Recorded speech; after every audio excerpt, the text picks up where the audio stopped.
One.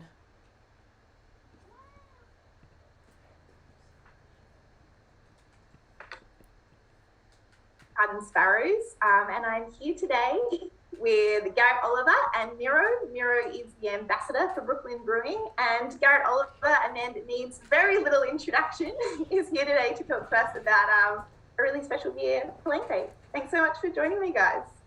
Please. Good to be here.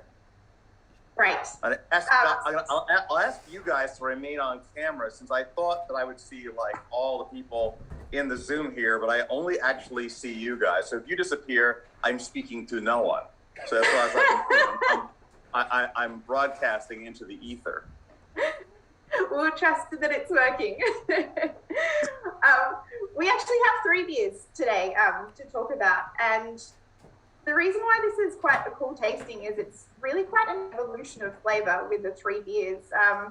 Do you want to talk us through a little bit, Garrett, about how the 3 beers link together before we get stuck into the first beer?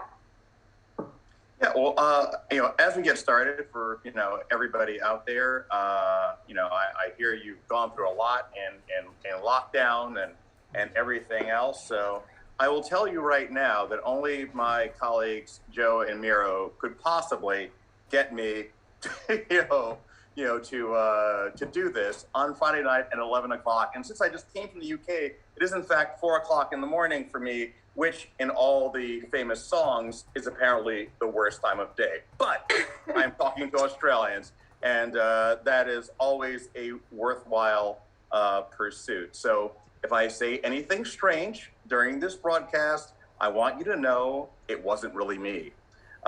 Duly noted. Yes, it was something else talking. Bel Air has been and its associated beers, and we'll get into that, has been a really big thing for us in the development of where we've gone as a brewery, over time. In the days going back, say 6-7 years, when sour beers were relatively uncommon, when people thought of them, maybe they thought of some of the couple of brands of Berliner Weiss that you could still get, weren't all that interesting, or they thought of the Lambics, on usually a very high level. And I always loved those beers, but since the 90s, I've been known, among other things, for something that I call the 4-pint principle, which means that for most beers, our day-to-day beers, not barley wines, other beers, I want you to want 4 pints. That's a good amount of beers. Yeah, no, you may not be able to have 4 pints. You might not have time for 4 pints. Maybe you got to pick up the kid from school. You have responsibilities. You have a job, whatever else. Fine. But if you don't want 4 pints, then I have a problem, as a brewer, when you're brewing something which is not considered specialty, whatever specialty means. And what I kind of slowly came to understand, doing so many beer tastings that I've done well over 1,000, over the years, is that brewers are actually strangely more conservative than the actual customers. Mm-hmm. What I mean by that is that brewers are often worried about what customers are going to like and what they're going to understand. And I was that way for a long, long time. I would go to tastings. I would have a public tasting, like at a cooking school or something, and people would just come in.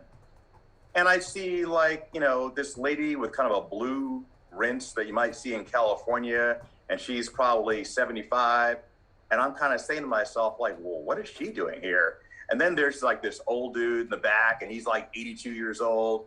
And I'm like, well, what is he doing there? And then there's like 4 women, and they're like barely 21, and they've come in a gaggle, and when I ask them, what do they normally drink? They say Coors Light. And I'm saying, what are they doing here?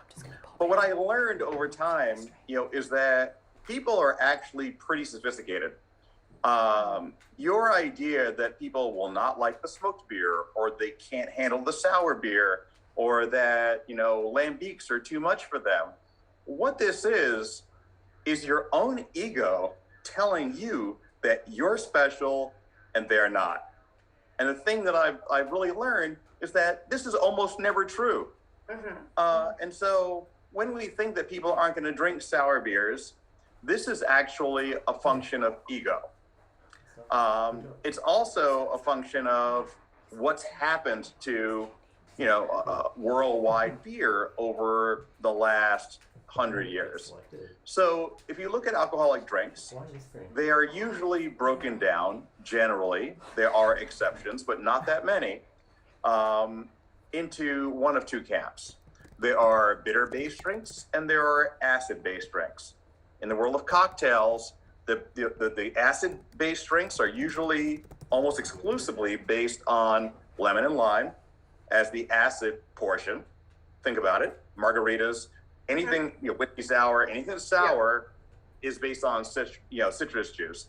Or bitters, Angostura, whatever bitters you like, which are normally based around gentian root. You have white wine, mostly an acidic backbone. Red wine, mostly tannic backbone. Yes, also some acidity, but that's the basis. So that's usually the case. And the same was true of beer. There was the acidic wing of beer and there was the bitter wing of beer. But somehow, as we sheared away so many things, we got rid of all the fun cheeses. We got rid of the sourdough bread. We got rid of aged beef. We got rid of all the things that were more difficult to control. And we ended up essentially where I grew up, which I call the Matrix, where we drank beer that wasn't beer and we ate cheese that wasn't cheese. And we had a food universe that was mostly fake and full of ingredients that we couldn't even recognize or in many cases pronounce. In that world, the acidic wing of beer vanished.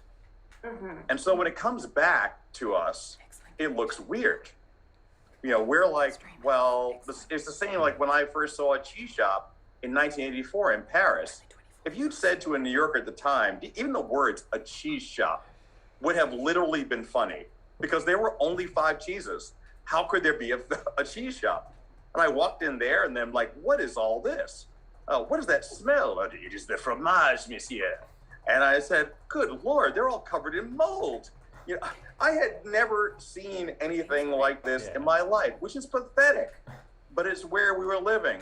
And similarly, in that world of the 1980s, we were living in a very similar way when it came to beer. We knew one beer, essentially, or one beer plus Guinness. Essentially, there was one kind of beer and it had a lot of names, but it was yellow, it was fizzy, it was a lager, it had almost no bitterness, it had no aroma. If you were lucky, it had no aroma because the other ones had an aroma and it was really bad. And then I moved to the UK and I was like, oh. And then I went traveling over Europe, came back, and the rest of the story. So here's the thing. Sour beers. Sour beers are normal, first of all.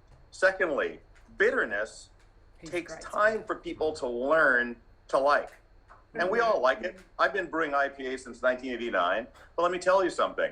You give any child anywhere in the world, say a 3-year-old, and you give them a cup of espresso. If the kid drinks it, he's going to be a serial killer. Okay? Like nobody. I don't care. Miro's thinking about it, but even Italian children will not drink espresso. Okay? Nobody wants bitter things when they're kids. What kids love though? Sour things. Sour things. The sourest thing you can possibly find from the time you're a little kid, and then you have a lemonade stand, and then you're drinking margaritas, and then you're drinking champagne. Sour, your whole damn life, right? The comic Jackie Mason once said, "You know what an acquired taste is? It's something that doesn't taste good." It's like true. And it's like, you know what nobody has to acquire a taste for? Bacon. Like, do you know why? Because bacon tastes great. And there's a truism to that. And I think that for a lot of people, sour beers made well are actually easier to drink than bitter beers. I love them both. But, Bel Air is designed to be a sour beer that people, one, they can drink and would like to drink 4 pints. Two, it's not hard to understand because it actually tastes good. Now, over the pandemic, I've gotten into a lot of things, as we all have. One of the things I've gotten into is lactic fermentation. I'm a big fan of the lactic ferments myself. Yes, I have been. I've been making hot sauce. Oh, nice. This is habanero ginger mango. It's about 6 weeks in. Yep. It's smelling pretty good. I can smell out the fermentation lock. And so, as most people here will know, lactic bacteria in fermentation have been part of fermentation, almost all fermentations in some way, shape, or form, until 1883 when Carlsberg separated out the first single strain yeast. So until then, you had exclusively mixed fermentations in some way, shape, or form. It was not possible, to guarantee anything else. Even in those days, and people have, they've had a few, little misunderstandings about this, but Berliner Weiss was always made in a few different ways. And one of the main ways was hot side souring, or what we sometimes call now kettle sour. In the case of Brooklyn Brewery, our souring is not actually done in a kettle. It is in Brooklyn, at least, it is done in a set of tanks which is dedicated to sour beer production and hold a good temperature for our sour process. So let me get into what the sour process is. I know some of you already know this. We're starting off. The first thing is that if you're doing what's called a kettle sour, or a hot side sour, as I like to call it, or simple sour, some people call it, you are doing the souring before you go into the boil, which is of course going to kill off all the bacteria and any yeast in there, and then fermenting with a regular single strain, usually yeast. So you have a product, and I use that term advisedly, because in our minds, as it's moving through the system, it's like anything with lacto in it can be considered a danger. But here's the thing. This particular strain is one that we found in-house, and we tested it and tested and tested it. And it turns out, as is the case with some lactose strains, that it has 2 very important properties. One is that it cannot take any hops whatsoever. Okay. Like even 1 IBU in the wort will stop it from growing. We have to clean the kettle specially,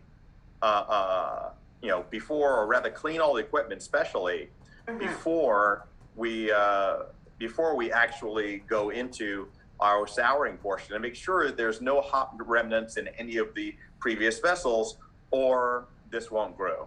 The second thing is that it can only grow at really, really warm temperatures. I'm talking about like 35 or 40 degrees Celsius, like 95 or so Fahrenheit.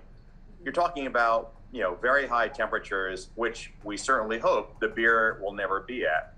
And therefore, we've got kind of belts and braces from a safety point of view when it comes to souring other things at the brewery. So we come out of the brew house with our wort, which is partly wheat, mostly barley, into our I call them sour reactors, but they're actually fermenters that we installed in 1999, 2000, early in the days of that brewery. And in about 36 to 48 hours, we achieve our acidity. But it isn't only acidity that's happening. As with yogurt and other sour ferments like hot sauces, you're developing a whole bunch of flavors. One of the main flavors that you're getting from our Bel Air lactose strain is kind of I'm just being quiet here because this looks really good to me now. It looks delicious. I'm like, oh, a beer. That would be nice. An almost pineapple-like aromatic. And so that becomes a part of our flavor profile. So it's important to control our temperature at which we are doing this souring activity to develop not only acidity, but also a whole bunch of flavors and a whole bunch of precursors, which are compounds the yeast will later take and transform into other flavors. Yeah. So this is where we're starting. We're going to take our sour wort, then we're going to go to the kettle, we're going to boil, we're going to go into fermenter, and we're adding, sort of common California yeast known as Chico yeast or many, many other names, sort of our standard pale ale strain. And I can tell you that in the early days of Bel Air, before it had a name, it actually had the name Bel Air, was named that by our lab manager, and that was his favorite car that his dad had given him. And when we came time, it's like, okay, we've been calling it Bel Air as a working name. What are we going to call it? It's like, well, we couldn't call it what we call it around the brewery because our name for it was Happy Juice. It was just called. It was just called. It was just called Happy Juice because, like, whenever we drank it, we're like, oh, this is really good. We're like really happy. And you definitely drink 4 pints of this, I'd say. Yes. Before we got to actually releasing Bel Air, though, Bel Air was several other things. And so I, very early in our sour program, started to look at the sour beer or our ability to make very clean sour beer. And what I mean by very clean is we've all had some sour beers that have something going on. Like there's just something like you wanna like it, you're trying to like it, but in the end, you don't like it. There's something going on. You're like, not quite right. So a term, homofermentative, which doesn't mean what it sounds like it does. It means one sugar molecule in, one lactic molecule out. No other acids. Really important for nice, clean, bright flavor. That doesn't mean that is the be all and end all of lactic fermentation. You can have 3 or 4 lactose strains and a bunch of other things making acidity and lambic, and you get a much more complex flavor profile. But that level of complexity is not what we're looking for here. As much as I love Dre Fontaine, I do not want 4 pints of it, sitting there talking to my friends. So it's a different thing. Makes sense. So we're going in. Go ahead. Oh, I was just going to say, Nero, do we have any questions that we should quickly shoot to before we jump onto the next beer? Well, so there is quite a bit of excitement. Great. Yep. And I think actually there's a few conversations around using this beer or your beers in general, as cocktail ingredients. And one, Garrett, I'd like to draw your attention to. We've got, I believe, a fellow called Alex Archibald, that's asking about whether or not we've put these beers in a lagerita before. And someone's asking about the same sort of thing about the key lime. So before we go into the key lime, have you seen anything really successful with the Bel Air in a cocktail, and what role do you like to see it play in a cocktail? Well, I mean, here's, and this may be a controversial point of view, and I do have, exceptions to this, but by and large, I find beer cocktails to be unsuccessful. I know a few really good ones, but, by and large, not that great. Why is that? Because they are often replacing a wine, and have aspects that, that aren't really working as well as the wine would. So it's like, instead of the Prosecco, we're going to put in this. However, Bel Air is different. Bel Air for us, when it comes to cocktail, was a real game changer, because instead of taking something bitter that had a different bitter than this other bitterness, and we're trying to make it fit maybe with a sour element or whatever, basically, and this goes back to where I was going in the first place, you almost have to think of the acidity, clean acidity, as being like a killer app unto itself. If you are looking at cocktails, you have a bitter branch and you have, a sour branch. They don't mix that much, really. You think about it, you're not going to put a whole bunch of lime juice in something and then put bitters in it, right? Like, that's not a cocktail.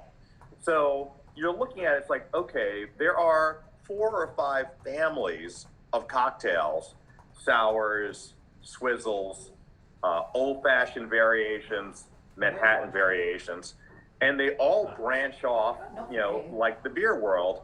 So if you look at Bel Air as a through line of acidity, and bubbles and a few other flavors and a nice tropical flavor, you can start to build cocktails off of it very directly. So Bel Air plus, I walked up to some folks, the people, I don't know if you have this brand, I assume you do, in Australia called Fentimans, which is a super high-end brand of tonic, or we call it soda, here. But if you don't have Fentimans, if you have some people making serious old school ginger beer completely from botanicals, no weird flavorings, they got ginger, sugar, etc. I walked up to them and I said, check this out. And I just poured them, pre-poured Bel Air and ginger beer, and they were like, holy, nobody could believe it. I mean, perfect all by itself, did not require any more mixers, and was so obvious from the outset that it was going to work. If you understand how all those ginger and lemon based drinks work, from penicillins to all sorts of other drinks, it's obvious it's going to work. The other one that has been really fun for us is spritz. So we started making Aperol spritzes with, and not really sweet like some people make them, but reasonable. Just putting Bel Air on ice, add the ice after you've mixed the drink. Don't forget that, because otherwise you got foam everywhere. Is that your version of Aperol? This is one from Venice that we can get in Australia that I've recently been making my Bel Air spritzers with. Oh, nice. Yeah. Good. What are the proportions for anyone who wants to make it at home? Oh, I'd say, I wouldn't go more than, I'd say, 20 or 25% probably, of the Aperol. Aperol's the big brand, for that type of bitters here. Obviously, you have all kinds of things. I have not tried Campari, which has a big bitter element, but that's relatively low in Aperol. And you have obviously the Aperol Spritz, which is sort of famous everywhere around the world, is kind of like a light bitters with some acidity to it, together with an acid drink, usually Prosecco or champagne. It's a no-brainer and it works really, really well. But if you start thinking about all of your favorite drinks, if you take Bel Air, rum, and simple sugar, I usually use a Demerara sugar, like good rum, like not rum that tastes like caramel, but actual rum. You end up with something that's absolutely beautiful. And so we started off very early thinking of Bel Air like that. There were a few tracks. Bel Air was going on one track, and it was going later, but before it even got to the end, a couple of branches started to come off. And the first of the branches was the discreet charm of the Framboisie, which was with an early version of Bel Air, before Bel Air was released, went into barrels with raspberries, and then re-fermented in the bottle. One of the fastest selling beers we ever had. It sold out so fast that somebody in the main office forgot to save some for me. And I'm always supposed to have supply, there's always supposed to be a stash for moi, and it didn't really happen. And we were not amused. Shall we crack open the next beer? Speaking of branches of the Bel Air, let's open the Key Lime. So, Key Lime kind of grew out of, I was at Craft Brewers Conference. Yeah. And we're talking about flavors to our favorite people who are making various purees. Oregon Fruit Products, they do a great job, though they are certainly by no means the only ones doing this well. And in the United States, I don't know whether you have it there, but key lime pie is a very particular specialty of the southern states. Yeah. And it has kind of an easy breezy thing around it. The regular lime that you see every day, everywhere, is called a Persian lime. Yeah. There are lots of, and you're probably more familiar than I am, being closer to Asia, all the various citrus that there are, from yuzu to whatever you like. But the key lime has a very particular character. I often think of it as smelling and tasting kind of like the regular lime plus coconut. There's something I see that.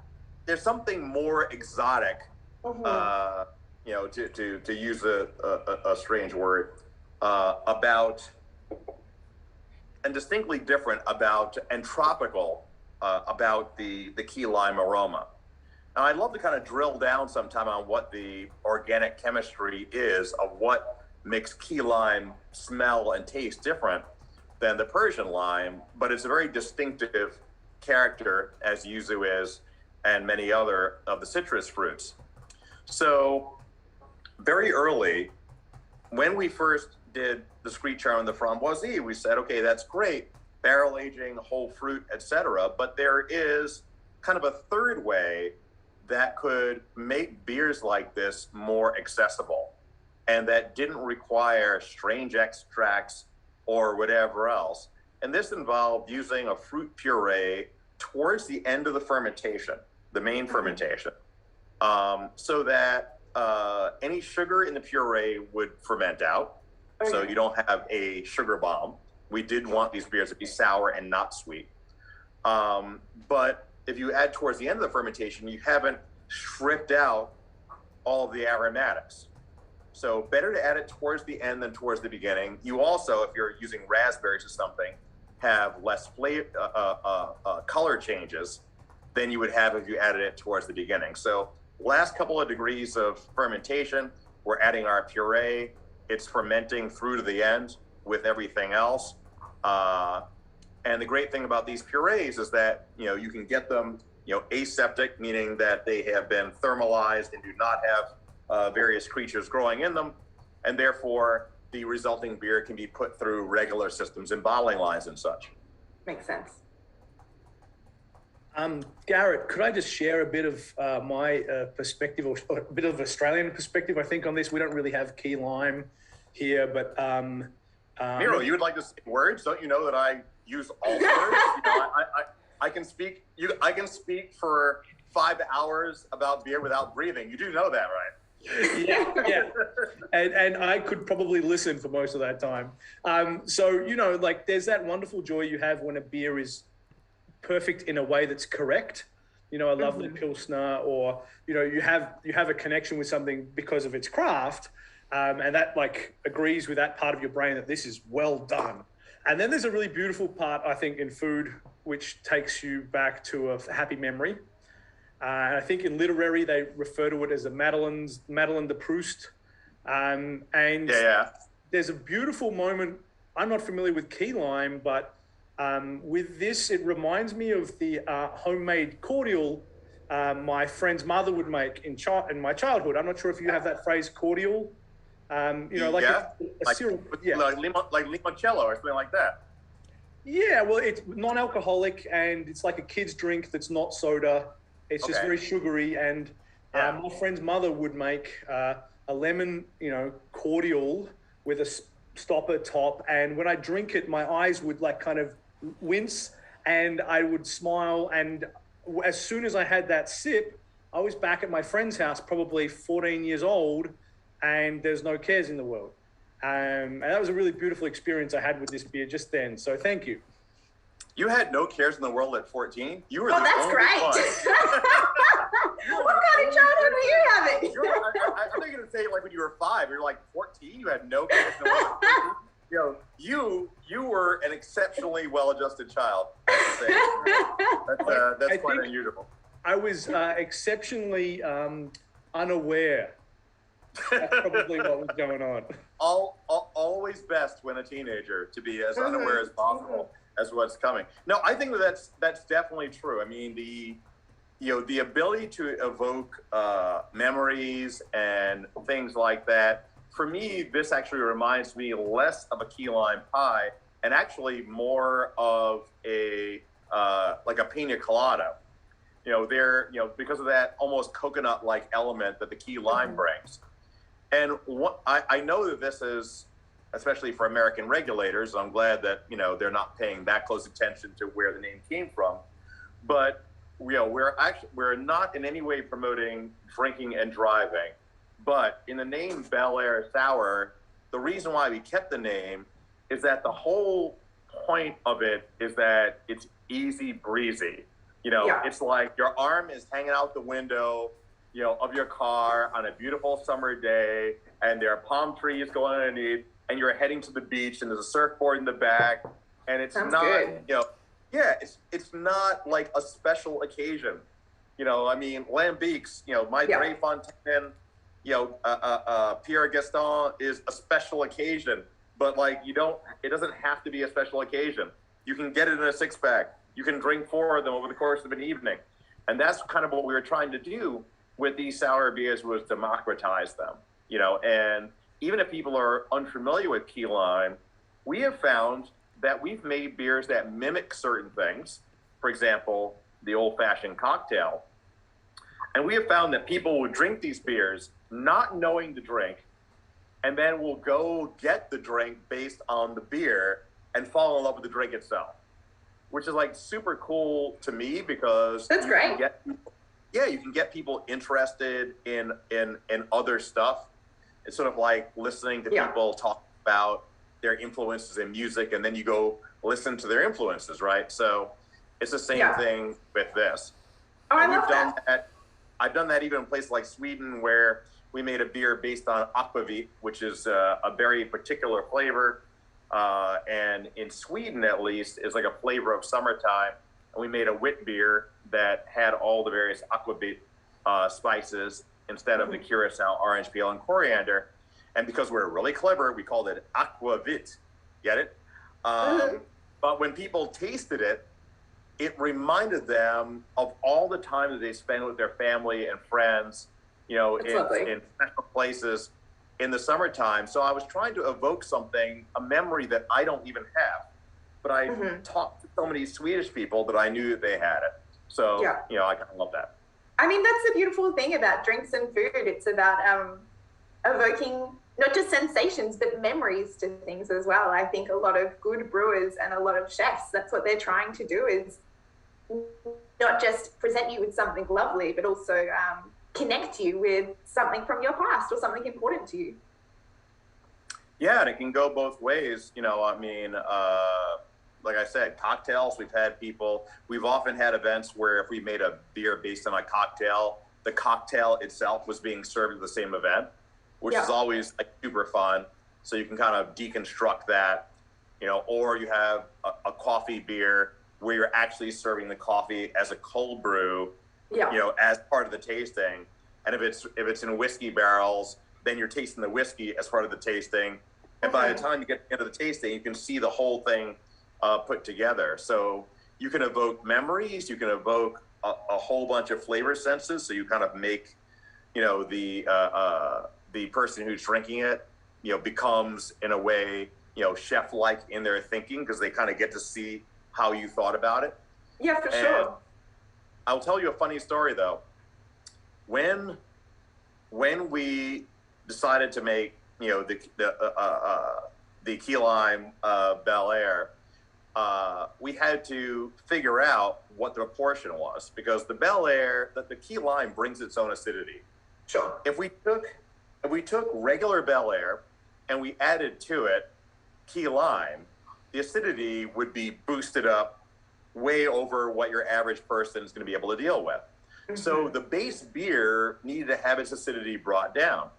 In order to do that, I had Bel Air in front of me. I needed something that would drop the acidity, but would still have some beer-like characteristics. It would still be fizzy. It would have at least some body. And so I sent out one of my assistants to buy some Bud Light. The only time that we have ever bought Bud Light, at Brooklyn Brewery, we bought it and we used it as a blending base. Okay. Because it has almost no bitterness. Yeah. We could then take 2/3 of Bel Air, add 1/3 of Bud Light. So now we had like 1/3 lower acidity, and then add the amount, of puree in to kind of try to nail what our overall acid profile was going to be. Sure. And basically figured it out over the course of about an hour and a half, in our tasting room with a bunch of graduated cylinders and whatever else, and some poor tall boys of Bud Light being used as mixers. That's great. Shall we move on to the main event? Well, I don't think Bel Air will appreciate, being told that it's not in some way also part of the main event. I mean, it's the warm-up act, I guess. Bel Air definitely gets a star mention. I mean, the base of all of this. But where Palenque kind of grows out of, is a similar place, because we had, when we did the Key Lime Bel Air, we really were not thinking of it. What we did was a Key Lime Gose, at the brewery, so it had some salt in it. Yeah. And this was only really, a few bars had it, but it was basically in our tasting room, and people really loved it. And we're like, how can we get it out there, in the world in a bigger way? And so basically, this was kind of a branch, of that same idea. We are using the Bel Air or Bel Air-like beer as a base. There were some minor changes. We are adding our key lime during fermentation.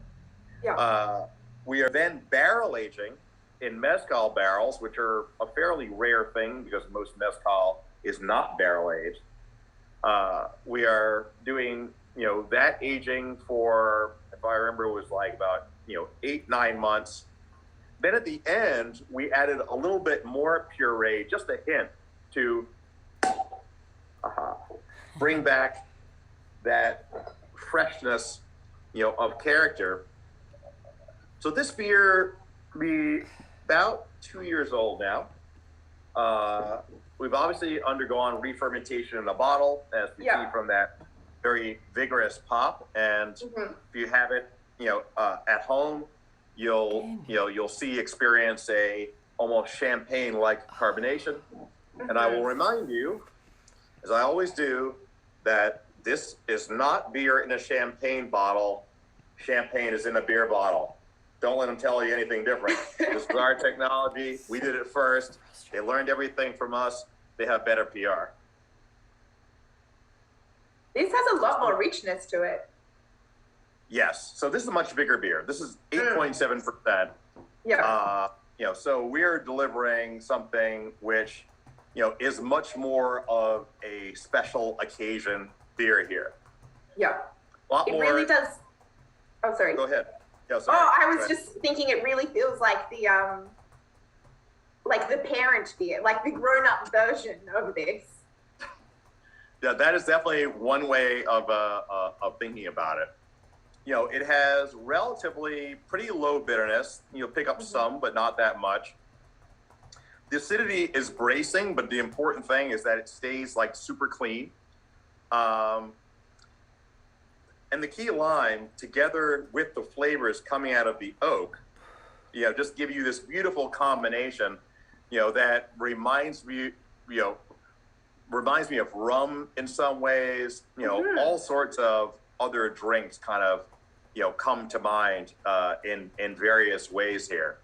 And on the palate, just notably more rich. This is not like a big, a racy. You're not going to put away 4 pints of this. If you do, you need help. And And a nap. But such a beautiful beer to pair, with things like, I don't know whether you eat them in Australia, crab cakes in particular, are a big favorite. Some types of Thai food, really rich, Indian dishes, that acidity and that big carbonation just, cutting through in a big way. Mm-hmm. But the acid is obviously a big part of the profile, but it's not dominant in the way that you feel like it's going to strip the enamel off your teeth. Yeah. It's distinctly sour, but it's also very focused, which I think is nice. Yeah, it's lovely. Do we have any questions, Miro, coming through? Yes, indeed we do. So I've got a couple of questions. First of all, just to pertain to the base beer, which could be the star of the show, depending on what you showed up to see. So the first one is, Garrett, why puree? What we find is that puree expresses a lot of these fruits better than just juice. If you're using key limes, you think about it, how are you going to put the entirety of it, normally if you're making a cocktail, right, you're going to squeeze it, you're going to get juice. But what we find is that if you're using lemon in a cocktail, usually what you'll do is you take the juice and then you also, take a piece of the peel and you squeeze the peel over the drink to spray the oils from the skin of the drink, into the drink, really, aromatizes it. In the case of just juice, you're not really getting all those volatile oils that give you a lot of the aromas from a lemon or a lime. So in this case, what they've done with these purees is they've incorporated the rind or part of the rind, part of the peel into the puree. And what that does is brings the oils into play so that you have a much bigger, punchier aroma than you would have if you just used juice. So this is more of a whole fruit, kind of solution than a squeezed juice. And so that's the main reason for a puree. If you think about it, unlike, say, cherries or raspberries, where you might add whole fruit, I have never heard of anybody adding, I'm sure somebody has, but adding whole citrus to a barrel.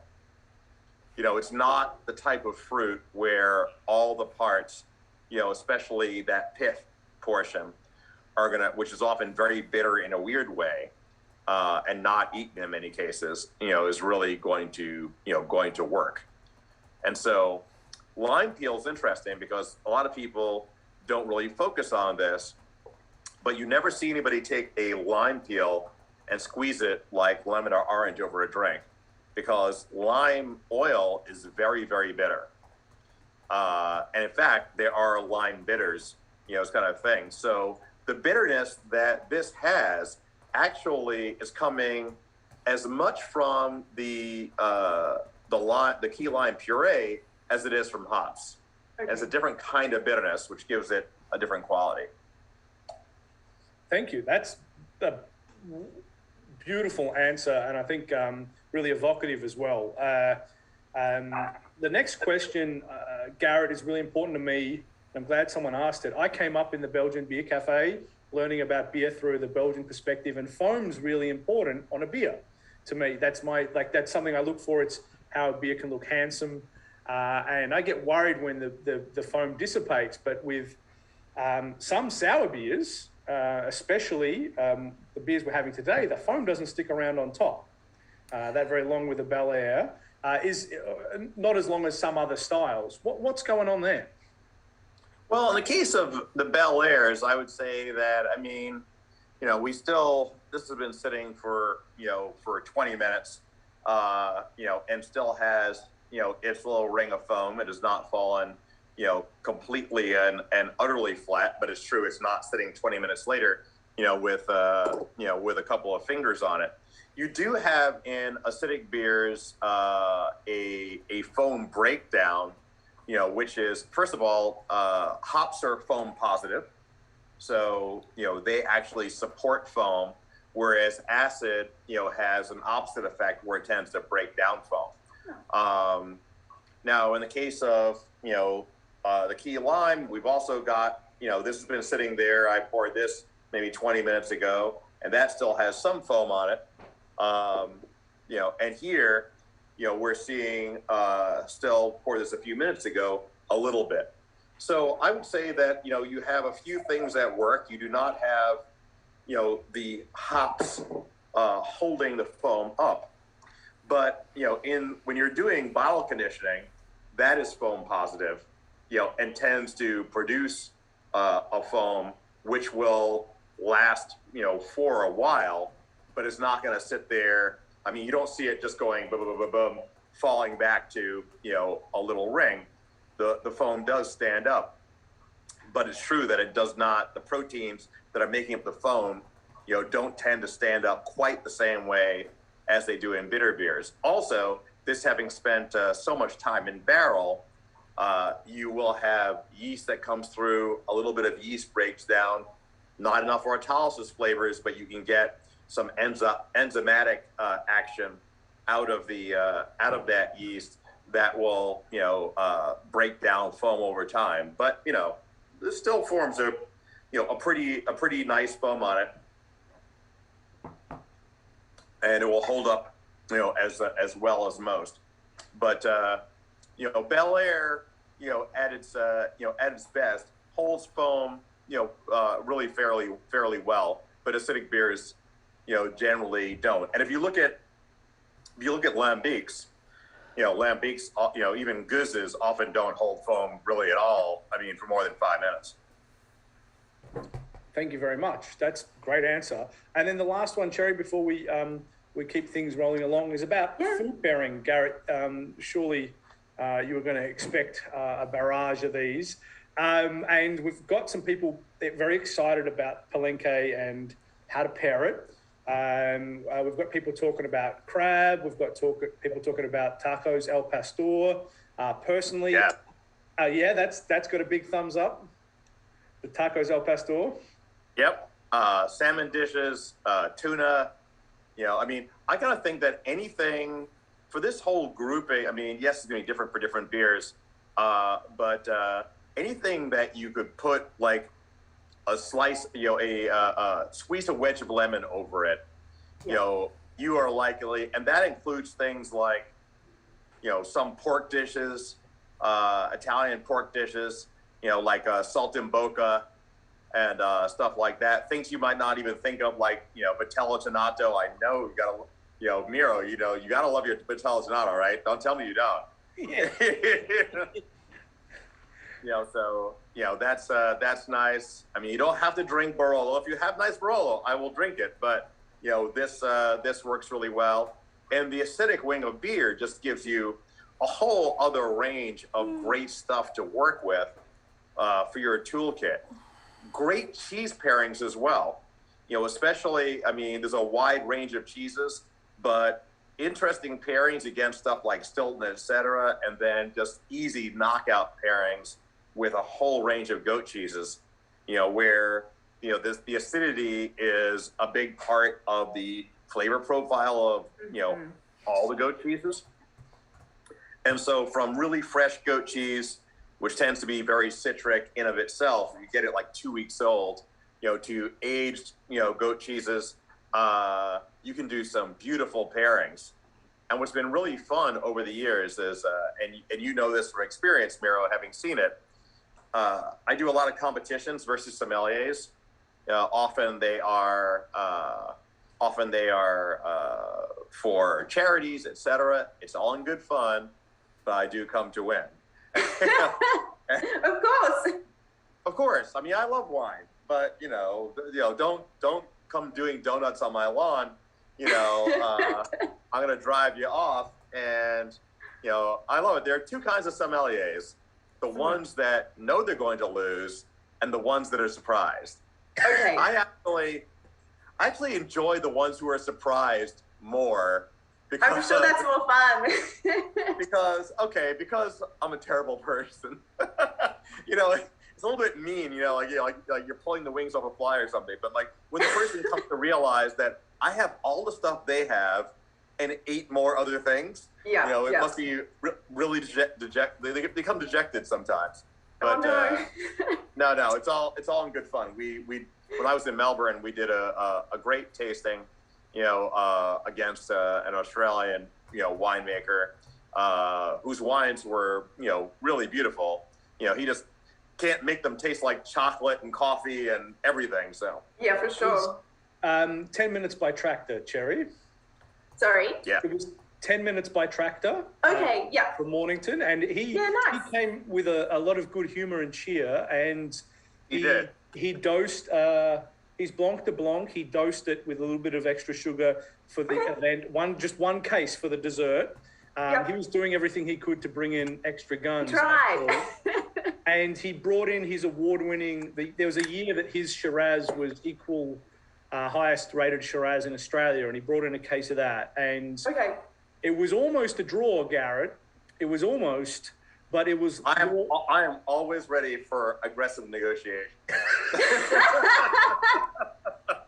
if the beer doesn't win, I get out the lightsaber. Oh, that's fantastic. Fair enough. You got to do what you got to do. And could I just chase along your pairings there, Garrett? Because I think there was a bit in your answer there. There's a geography to it, right? Like you're talking about some Central and South American flavors and some European flavors. And what we have access to, you hinted at earlier in Melbourne, I mean, we have a lot of great Vietnamese and Thai options. And personally, my first chance at pairing with this beer was Tom Kha.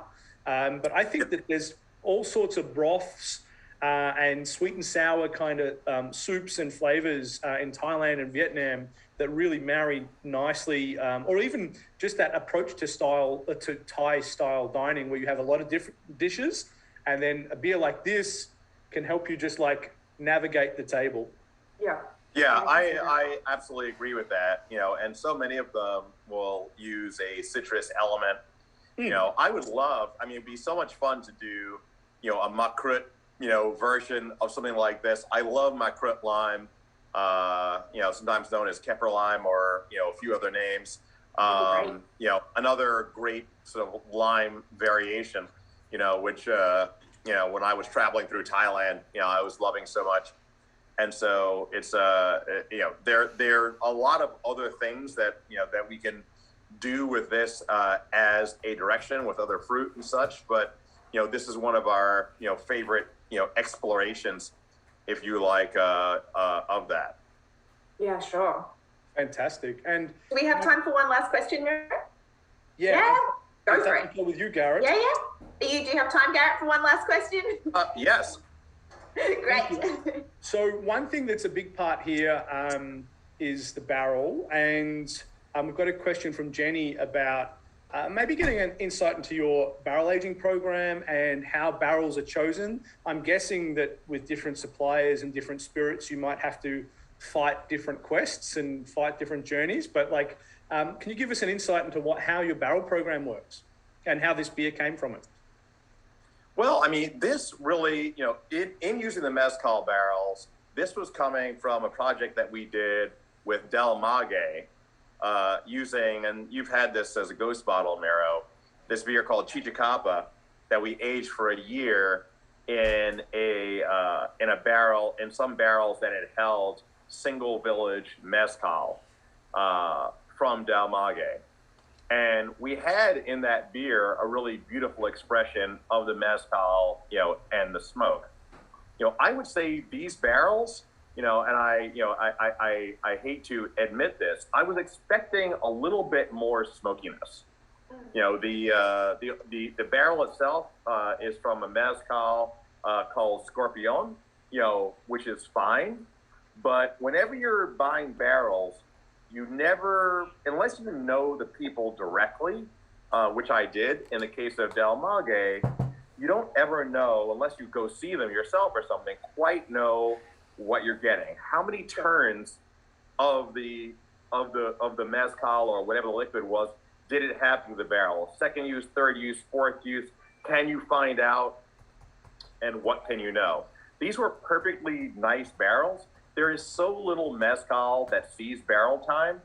I find a hint of the smoke. Certainly the wood is quite present.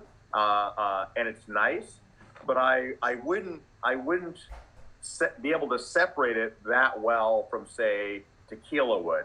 So I would like to see you know, a little bit more smoke, you know, because here I can only pick up a hint. In the case of things like Black Ops, we are now working very directly with Four Roses, and believe me, I was a big pain in the butt to them over the years, trying to get them to do that program the way I wanted, so that we were actually pulling the barrels from the 4 different makeup spirits that make that blend. We're actually pulling those barrels in the same proportions to make, you know, the small batch, you know, blend of Black Ops. And as much as I do love Woodford Reserve, and it's a wonderful bourbon, I would say that that Black Ops got about 3 or 4 new levels to it when we went to the Four Roses small batch barrels. And so right now we have beers on at the brewery. We have Capataz, which is based on Lustau sherry barrels, a blend of Pedro Jimenez and Amontillado. That's based on my personal experience going back more than 30 years with drinking Lustau sherries. In the case of, we have Brun de Ferrand, which is the version of our brown ale aged in Ferrand cognac barrels. And again, Alexander Gabriel, you know, who, you know, is head of the House of Ferrand, is a good pal. And so I find that, you know, not only for me personally, but when it comes to the beers, it's always better when we actually know the producer personally, and we're not going through a broker. You know, that doesn't mean that, you know, Palenque is not in that regard a disappointment, but when you are blending a whole bunch of flavors together, you know, you never, there's always going to be an element that will have some serendipity to it. And I've come over time to, you know, accept that within a range, you know, of certain things. You can have, you know, some differences in the way things go. Your job as a brewer, you know, is to land at least in the little ring outside the bullseye, you know, and then see, you know, you keep trying your entire career to put it right dead, you know, in the center. And so these barrel-aged beers keep things interesting. For sure. For sure. That's a really nice way of thinking of it. I was going to read you a bit, which we may not have time for now, but I was looking at one of my favorite books, Theory and Practice of Brewing, William Tizard, you know, 1846, original copy, which I have here. And it's interesting. It goes on about exports. Oh, I just a couple of questions. You've kept it pretty cash. Said, of the various productions of the British brewery sent abroad to the many nations and climes with which our merchants hold intercourse, the principal are those exported to our Australian, Canadian, Indian, and West Indian settlements. And it goes on about what you need to do to send beer to Australia. For the uniform mildness of Australia, and for the changeable seasons of North America, a good fair article of porter called stout, about 28 pounds per barrel, or something less than 3 barrels to the quarter. And it goes on to talk about what it takes and how to put together beers in different ways so that they will do well and survive the voyage to the various parts of the British Empire. So, you know, even in this book, in 1846, you were getting mention of what it took to send beer to Australia. I'm glad we get an honorable mention. Yeah, well, it was an honorable mention. You were right there. You were the top river. You came before us in the, you know, in that, you know, I think they were sold maybe a little bit sore about, and didn't mention us until 1 or 2 sentences later. So. Well, I think also, Garrett, no one could grow hops then in Australia, or had found a way to grow hops. So exporting to Australia may have been more profitable, I'm guessing. Yeah, well, one hopes, and who knows the way all of it worked in the end. But I just wanted to, if you want to look up Tizard and chase that down, for at least sure. in the 1846 version, it's on page 516. So I will take a look. Before we wrap up, we actually had a couple of bottles to give away. I'm just pulling up the names here. Bottles of barley wine. Miro, could you speak a little bit about these bottles? So, Garrett, and what they are, people that bought the pack today would have got an extra little opportunity by buying the 3 beers from Blackhearts, and that's to win one of 3 special bottles. And I sort of went foraging through the cellar, and there are 3 bottles of Hand and Seal, which I'm not sure which part of 2014 that they were bottled, but we're looking at a barley wine aged in 4 roses, that's celebrating your 20th year as a brewmaster. And I thought that was quite the poetic prize. One thing that I'd like to say, Cherry, to the people that win today, that we've done the aging for you. Oh yeah, That buying a 7-year-old barley wine is not something that you can do very often. And if I could give you some advice, no, that's very true. Yes, well, often I open the good stuff when I'm too far gone to enjoy it. And I also have this problem. So I think that it's really fun to start the night with the best stuff. And if you've got some really strong blue cheese, if you've got a special occasion when you finally get to catch up with your friends once we get out of this lockdown, and you have some Stilton in front of you, I think that's the time to share really special beer like this with your friends. And Garrett, have you got anything you'd like to tell them about the Hand and Seal? Well, I mean, we had a original gravity of nearly 30 if you're using the Plato scale, so it was very big.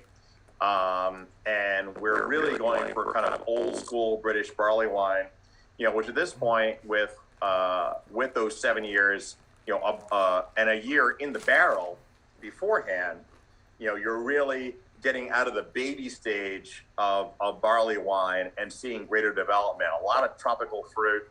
Our first beer that has some notable residual sugar, not a lot by modern beer standards, but enough. I've had about 20 beers that were over 100 years old, and these are really, the kinds of beers.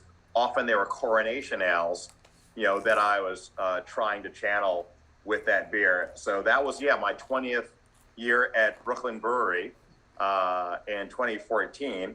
And so now I'm up to 27 years, and I just will say that it goes fast, unlike lockdown. But I'm going to have to jump off here, in a minute. But I just want to thank our hosts and and Cherry and Miro as always, and the folks at Blackhearts. But I just want to thank you also just for supporting us and always being there and coming and visiting us when you're in town. And I have 3 shots of vaccine. I am coursing with antibodies, and I will come see you as soon as it is allowed by your authorities. Well, I'm looking forward to that. Sounds great. I'm homesick for the brewery every day. Cherry, did you want to call out the winners' names? Yeah, I'll just quickly read out the winners' names. So we have a Matt Chiedo, I believe, a Justine Charles, and a Peter Finn. So we're getting those bottles sent out to you ASAP. So if that was your name called, you won the bottles. I'll just quickly say we still have bottles of the Palenque at Blackhearts and Sparrows, and we do also have some of the Black Ops as well, which Garrett mentioned earlier. So there's a couple left if you still want to get your hands on them for sure. But thank you so much both for chatting today, and Garrett, it's always a pleasure to catch up with you, and thank you so much, Miro, as well. Really lovely.